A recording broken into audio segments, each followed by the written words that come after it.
So there are two types of foreign investments, foreign portfolio and foreign direct investment. So let's try to understand what these two are. So first one is foreign portfolio investments. So here are some of the topics that you have to remember, some of the questions that you need to answer. So who is it? So these are residents of a foreign country. Okay, that's how we define it. So these are resident of a foreign country who come to India or who invest in Indian securities, okay, or financial market. I'll repeat again. They are investors in some other country. They are resident of another country who invest in Indian securities or Indian financial market. So that is what is foreign portfolio. So foreign portfolio investors are investments by non-resident in Indian securities.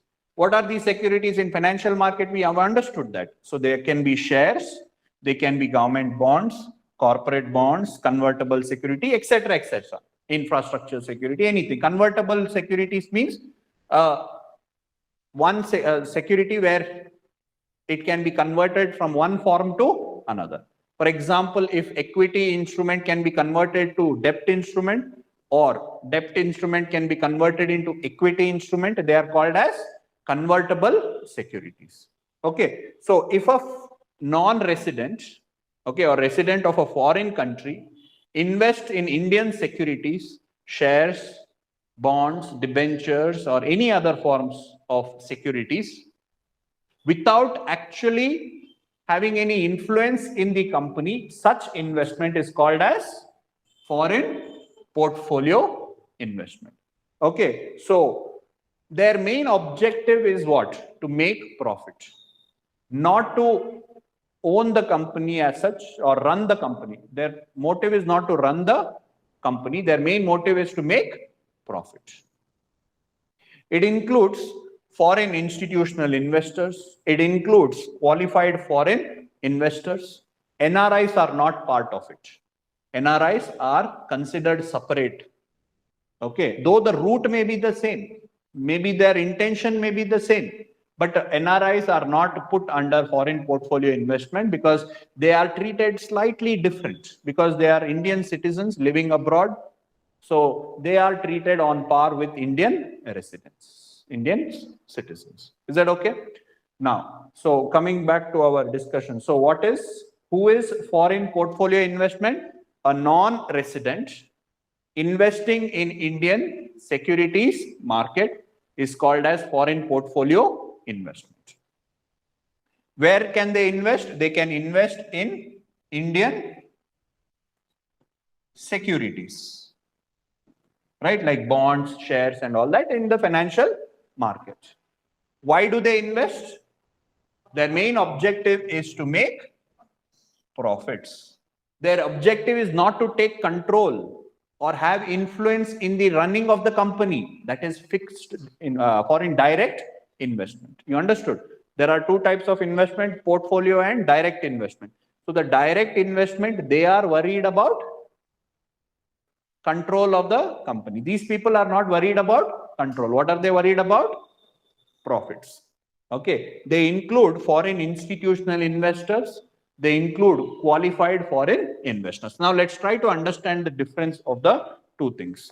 So foreign institutional investors are basically institutions residing outside our country, okay, who are registered in their country and who invest in our country. Okay, these are institutions like banks, like insurance company, pension companies, okay, universities. These are institutions who have money and they are looking for different avenues to come and invest. So they can come and invest in India. Sorry. So foreign portfolio investors are of mainly two types: institutional investors, okay, and qualified foreign investors, QFIs. So who are these QFIs? So institution, you understood. So they are organizations who are registered and who reside outside India. Who are qualified foreign investors are? See, basically, Individuals were not allowed to come and invest in Indian share markets because of the risk that was involved. We do not know who they are, what is the source of their money. Okay, how did they get that money? We do not know. So it could be terror financing money, it could be black money. Okay, so when individuals are allowed to invest in India, it is very risky.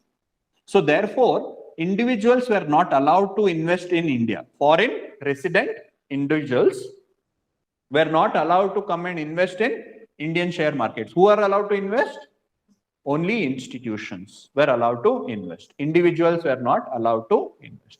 But then, in order to diversify the investor base in India, they allowed certain categories of individuals also to come and invest in India who belong to certain countries, not all countries, certain countries who were registered under an organization called as FATF, Financial Action Task Force. So there is an organization with an objective to prevent terror financing, which is called as Financial Action Task Force. So whoever is a member of that means we have to abide by certain very strict standards to prevent funding of terrorism. Pakistan cannot be a member because they are blacklisted and they are accused of terror financing. So the people in Pakistan cannot come and invest in India because they are not member of FATF. So those countries who are member to FATF, resident of that country, are allowed to come and invest in India, and they are called as what? QFI. Let's try to understand that. So why do they invest? Okay, so first one is, So foreign portfolio investments is basically short-term investments. Okay, foreign portfolio investments is short-term investments by foreign entity in the financial markets. They are indirect investments. Okay, because they don't directly invest in the company. They only buy their shares. Then foreign portfolio don't exert managerial control. Their main objective is to make profit and to make short-term gains. That's all. They will come invest in India. Their shares are going up. They will keep their investment. Shares are going down. They will withdraw it and go to some other country. That is what is foreign portfolio investments.